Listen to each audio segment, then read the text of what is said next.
At G20, a show where we get you all the G20 related developments of the day. India's G20 president has come out with a chair's summary and outcome document and not a joint statement. This is reminiscent of what happened at the conclusion of the G20 finance ministers meeting in Bengaluru. So why were a chair's summary and outcome document only issued and not a joint statement at the end of the G20 foreign ministers meeting in New Delhi? We'll tell you all about that. Also on the show, the takeaways from the second day of the G20 anti-corruption working group meeting and G20 related developments in Ranchi and Mizoram. I'm Manun Bhattacharya. First up, the top stories. Outcome document and chair's summary adopted at the G20 foreign ministers meeting in New Delhi states the adverse impact on the global economy by the Ukraine conflict.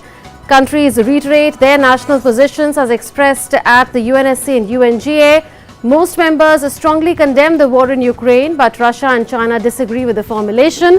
External Affairs Minister Dr. S. Jaishankar says, though there was agreement on the bulk of the issues that concern the global south, a joint statement was not issued because of divergences on the Ukraine conflict. Outcome document and chair's summary reflect consensus on strengthening multilateralism, food and energy security, climate action, biodiversity, global health, development cooperation, new and emerging technologies, women's empowerment, humanitarian assistance, disaster risk reduction, global skill mapping, counter-terrorism and counter-narcotics, calls for stepping up of efforts to deny terrorist groups safe haven, freedom of operations, movement, recruitment, financial, material or political support.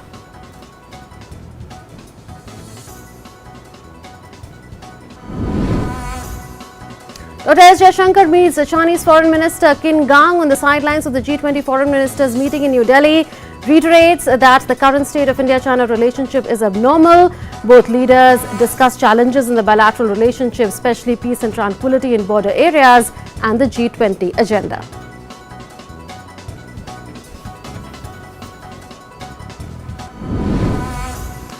Dr. S. Jaishankar meets U.S. Secretary of State Antony Blinken on the sidelines of the G20 foreign ministers meeting. Leaders review bilateral ties and discuss global issues.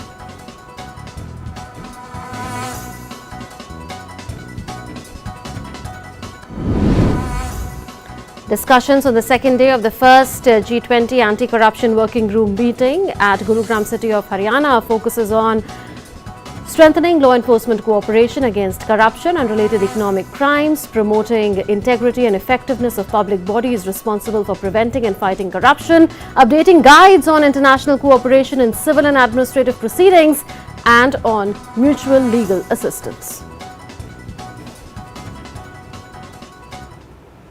Our top focus tonight, an outcome document and chair's summary was adopted at the G20 foreign ministers meeting in New Delhi.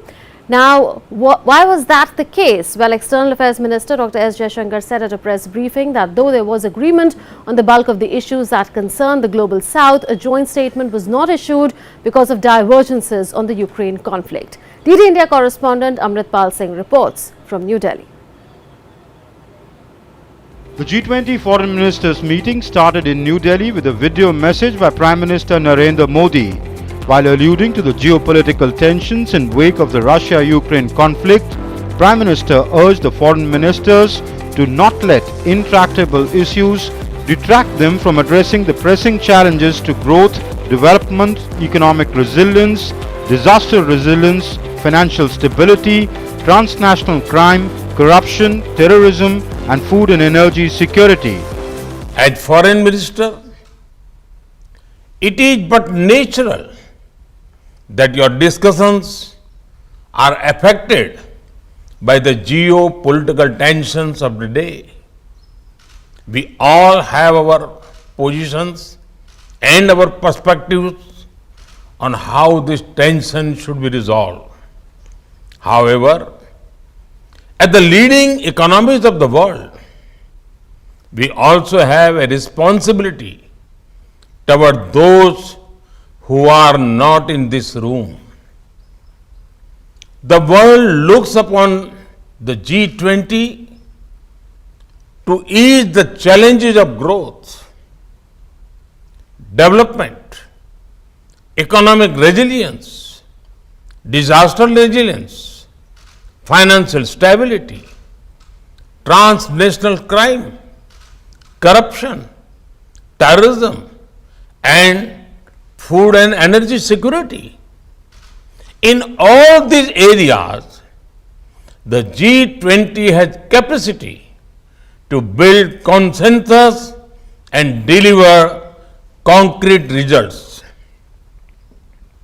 We should not allow issues that we cannot resolve together to come in the way of those we can.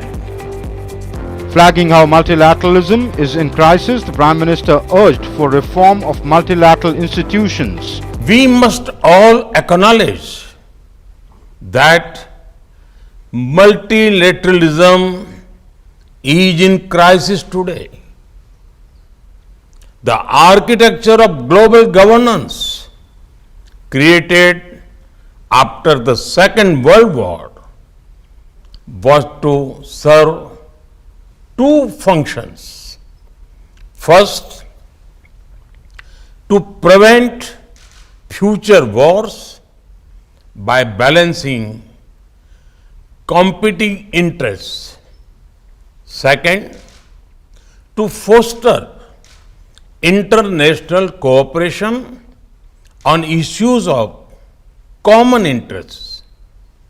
The experience of the last few years, financial crisis, climate change, pandemic, terrorism, and wars clearly shows that global governance has failed in both its mandates. We must also admit that the tragic consequences of this failure are being faced most of all by the developing countries. In the evening, a chair summary and outcome document was adopted. However, differences over the Russia-Ukraine conflict prevented a joint statement. On the bulk of the issues which concern especially the global south, the developing countries, there was a considerable meeting of minds, and a considerable meeting of minds which has been captured by the outcome document. Now, the question, why was, did we fall short of expectations? Why is it called what it is? If we had had a perfect meeting of minds on all issues and captured it fully, then obviously it would have been a collective statement. But there were issues, and I think the issues, I would say very frankly, concerned the Ukraine conflict, on which there were divergences. So on the bulk of the issues, we were able to get an outcome document. There was a chair summary because there were differences on the Ukraine issue which we could not reconcile between various parties who held differing positions. Sessions of the G20 Foreign Ministers meeting focused on addressing contemporary challenges around multilateralism, food and energy security, development cooperation, countering new and emerging threats and counter-terrorism, and amplifying the concerns of the global south. Owing to divergences between the West and Russia over the Russia-Ukraine conflict, a joint statement could not be adopted at the Foreign Ministers meeting on Thursday. But considerable progress was made on other issues, especially those relating to the global south. Amritpal Singh for DD India in New Delhi. External Affairs Minister Dr. S. Jaishankar met Chinese Foreign Minister Qin Gang on the sidelines of the G20 Foreign Ministers meeting. While briefing the media, Dr. Jaishankar said that his meeting with the Chinese Foreign Minister lasted for about 45 minutes, but the bulk of the conversation was on the challenges in the bilateral relationship, especially peace and tranquility in border areas and the G20 agenda.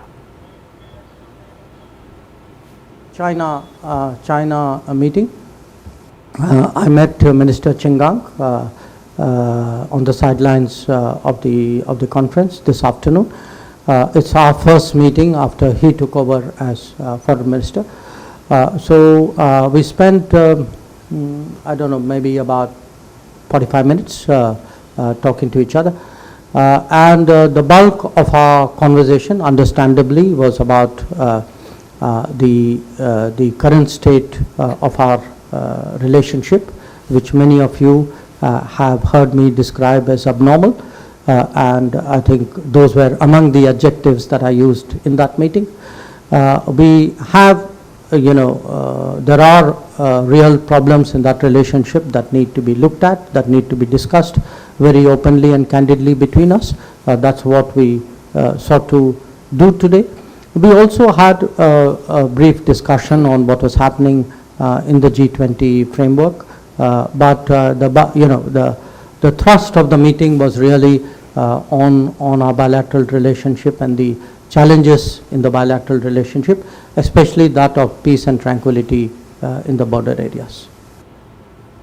Dr. Jaishankar also held a bilateral meeting with US Secretary of State Antony Blinken. The External Affairs Minister said that it was an opportunity to review bilateral ties and discuss global issues. India and Italy have decided to upgrade their relationship into a strategic partnership. The decision was taken during delegation-level talks between Prime Minister Narendra Modi and his Italian counterpart Giorgia Meloni in New Delhi. While addressing a joint press meeting, Italy's Prime Minister said that PM Modi knows that he can rely on Italy's support for G20 presidency. Now that India has the presidency of the G20, because I think that India can very well represent, in terms of even of leadership, represent the requirements of the countries of the global south. And we definitely do want to give a helping hand along this process to India.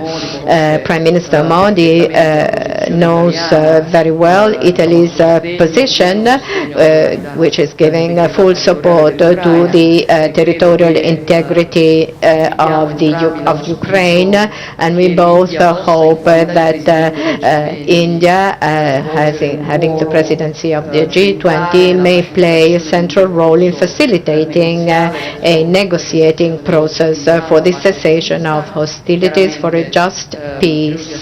Prime Minister Modi knows that he can rely on us, on our cooperation, full round support for the upcoming G20 summit. They can rely on Italy, on our government, to further enhance our relations. Prime Minister Modi has reached, I think, is the most loved one of all around the world. But I mean, this has really proven that he has been a major leader, and congratulations for that, Prime Minister. The Foreign Minister of Bangladesh, Dr. A.K. Abdul Momen, participated in the G20 Foreign Ministers meeting in New Delhi. Bangladesh is one of the 7 guest countries invited to take part in the deliberations by India.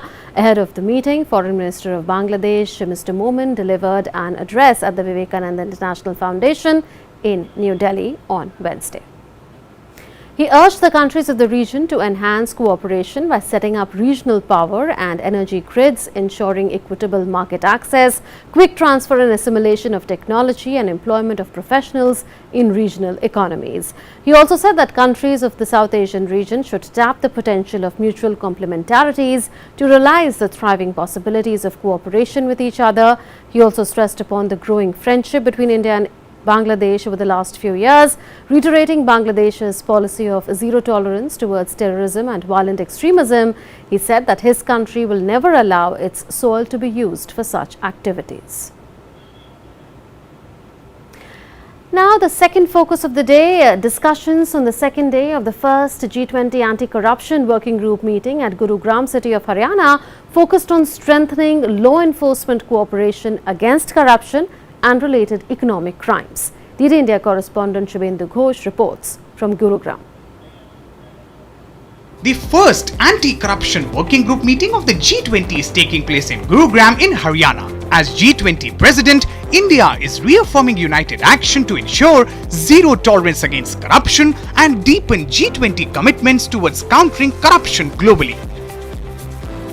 On day 2, the deliberations focused on strengthening law enforcement cooperation for action against corruption and related economic crimes, mutual legal assistance, updating guides on international cooperation in civil and administrative proceedings relating to corruption, and promoting integrity and effectiveness of public bodies responsible for preventing and combating corruption.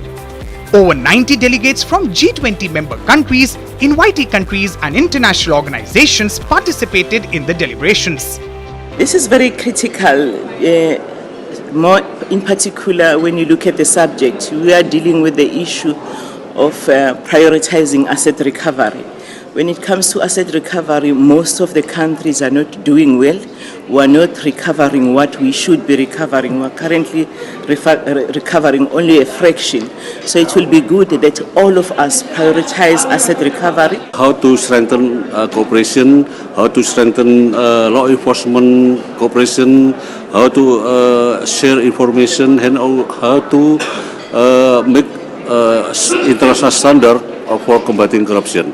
And India, this presidency is have initiative to propose 7 issues that support cooperation network between each country to combat corruption. It's really important to convene in work like that, the work we are doing today, because fight against corruption, working on prevention of corruption is a crucial element to the development of the country, to the open market, to build a society that is better, and we have to work to engage ourselves in these important works. Today's session have been interesting because we started looking at the different documents, the different high-level principles, which is going to assist countries to look at those issues from their practical perspective. Corruption undermines the effort of states to develop, to raise and to retain and utilize resources for the benefit of the people. Earlier on day 1, visiting delegates were treated to a gala display of Indian hospitality and the beautiful folk dance and heritage of Haryana.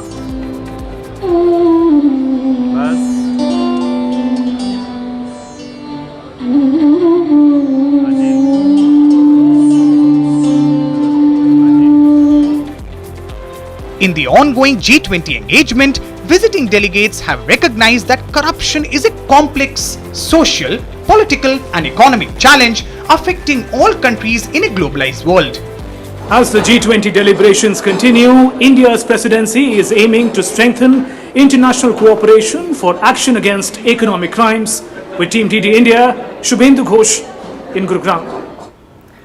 DD India correspondent Shubhendu Ghosh gets us insights into India's success story of using direct benefit transfer to curb corruption in the next report. We are at the G20 Anti-Corruption Working Group meet in Gurugram, where international delegations have come together to find ways to fight corruption and promote transparency in public dealings. India is also putting forth its best practices, success stories such as a direct benefit transfer. There's a special stall put up here. We have with us Anshuman Kamila, who works closely with the DBT mission. Anshuman, how is India's success story of DBT presented at the G20, if you could tell us about it? 28 lakh crore rupees have been transferred from the government, various governments, to the last mile beneficiary through DBT, and in the process we have saved 2.2 lakh crore at every stage of the program stage, like application processing, making the application, processing the application and delivery of benefits. We have been able to digitize it, and therefore there's a lot of corruption that has been curbed and transparency is being promoted. Right. And Anshuman, we see that a lot of foreign delegates were interested in knowing more about the manner in which India, with its massive population, has been able to successfully implement it. What were the responses, their questions about India's story? Yeah, so I think one of the major things that India wants to portray in the G20 and in the anti-corruption working group also is the digital public infrastructure. We have just seen the 3 instances of digital public infrastructure that has helped in successfully implementing DBT, and that is what has attracted the most interest among the delegates, because they want to know how these 3 emergent technologies, developing technologies, are working seamlessly to benefit the last mile beneficiary and at the same time helping the governments to curb corruption and promote transparency. So that was learning about the manner in which India's success story of direct benefit transfer is being presented at the G20 Anti-Corruption Working Group meet. Similar success stories from across the world, the best practices. This is the platform where they're all coming together to find ways in which international communities can cooperate together and find a common platform to take it forward. With camera person Shailendra Chauhan, Shubhendu Ghosh for DD India in Gurugram. A two-day G20 conference got underway on the theme Materials for Sustainable Energy in Ranchi today under the Ministry of Science and Technology. Eminent scientists and researchers from G20 nations discussed science, technology, innovation, renewable energy, clean and green energy and challenges of the 21st century at the Research and Innovation Initiative Gathering Conference. Dr. Srivari Chandrasekhar, who is the secretary in the department which is related to this particular conference, said that Jharkhand is a state full of mineral wealth and discussions with representatives of G20 countries will increase the scope of research as well as increase global market prospects. He stressed on the role of working together with researchers and scientists from G20 countries to reduce global warming, commitment of net zero carbon emissions by year 2070, food and health security. Today's meeting is dedicated to the discussions on the topic Materials for Sustainable Energy, which is one of the priority area identified under RIAG. The advancements in materials that can be used in new and renewable energy science and technology has become an essential need for our developmental enterprise. Today's conference on the Materials for Sustainable Energy shall focus on understanding the fundamentals of material development and bottlenecks to achieve efficient large-scale green energy generation and storage. I do believe that this conference will give us new direction on how we proceed further. I'm hopeful that all the G20 countries come on single platform to make this transition happen with smoothness. The G20 meeting is working on 6 different areas and putting all together, and the members are here to deliberate on how to have a sustainable future. This country is working on a minimum of 6 different areas like energy generation, energy conversion, energy storage, energy audit and energy management. So putting together all the 6 factors into one basket, we are all here to think very strongly, to have deep dive discussions on how best we can develop materials of this generation and materials of the next generation so that we all, the globe, can have a sustainable future and a sustainable energy. Mizoram hosted a Business 20 conference on India's initiatives in the Northeast, conference on opportunities for multilateral business partnerships in urban planning, infrastructure, bamboo, startup, skill development, nursing and paramedics at the Mizoram University Auditorium in Aizawl. In this B20 conference, Aizawl city witnessed the convergence of a host of overseas delegates from 17 nations. The inaugural session commenced with welcome remarks from Pradeep Bagla, the co-chairman of CII Northeast Council. Group of 20, G20 is the premier forum for international economic cooperation. It plays an important role in shaping and strengthening global architecture and governance on all major international economic issues. India holds the presidency of the G20 from 1st December 2022 to 30th November 2023. The Business 20 is a group that represents the private sector within the G20 forum. Let's hear in now to some G20 delegates who participated in the Mizoram conference. Which is the main point to go to when it comes to investments and businesses, to have a closer look on Mizoram. Into the plenary now to learn about the different sectors, so I don't have one yet to pick. What is important to us is that it needs to be a sustainable kind of sector. As represented by the ambassador here, is to make up linkages with different sectors in India, with the different states in India, where we think we can cooperate So that's the purpose of the embassy, to facilitate that cooperation between India and Zimbabwe and between different states of India and the Republic of Zimbabwe. Business 20, remember, is an engagement group of the G20 that discusses various business-related issues under the G20 framework. With that, we take your leave. Thank you so much for voting India at G20. We'll see you again tomorrow. Until then, goodbye.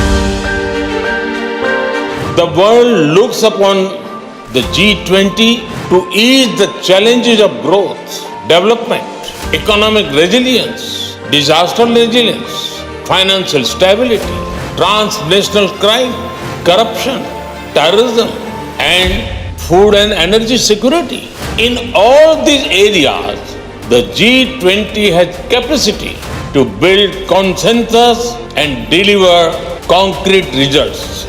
We should not allow issues that we cannot resolve together to come in the way of those we can. As you meet in the land of Gandhi and the Buddha, I pray that you will draw inspiration from India's civilizational ethos to focus not on what divides us, but on what unites us. Watch India at G20 at 7:30 p.m. IST today on DD India. Hi mom, फिर से shopping?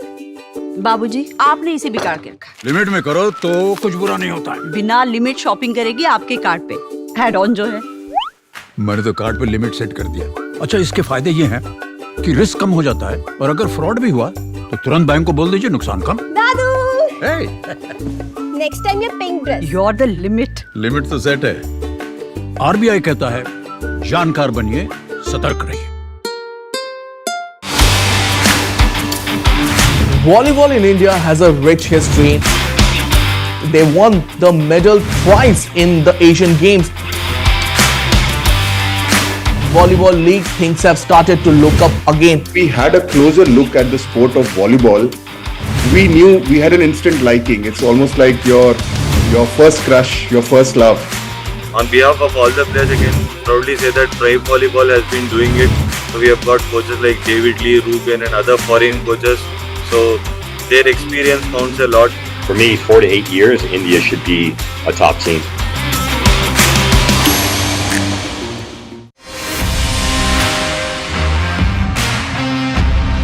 We have pistol shooter Anish Bhanwala with us. Your first Senior World Cup medal. Tell us, how big is this for you? It's very special for me and I'm really happy to win this medal. What has been your biggest achievement in your career so far? I'd say if we see the competition, then this World Cup. How do you handle criticism? I don't get much involved on social media. I rarely see it. Paris Olympics is not very far from now and I'm on a good track, I'll say. Let's see how it goes. What champions speak with me on D-Day India?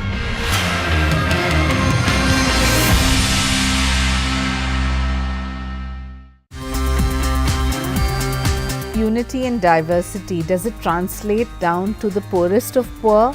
Is there a certain segment and section of society that feels that it's very marginalized and never a part of the majority opinion? Every time we focus more on the diversity aspect, and not to the diversity aspect, but a distorted aspect of diversity extending to the extent of divisivity. So, when our Prime Minister Shri Narendra Modi came, he has undertaken an uphill task.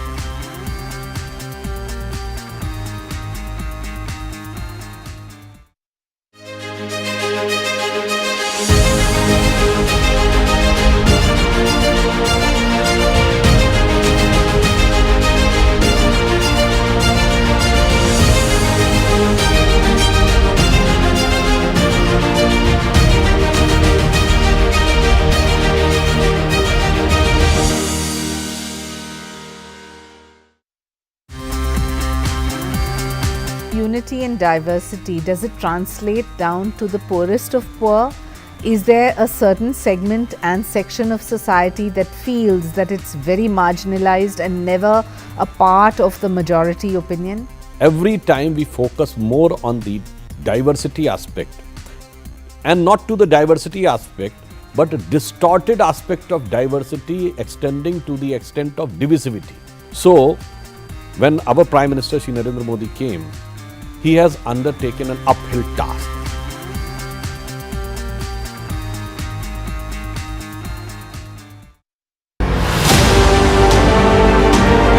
G20 नए विचारों की परिकल्पना के लिए और सामूहिक action को गति देने के लिए एक ग्लोबल प्राइम मूवर की तरह काम करें।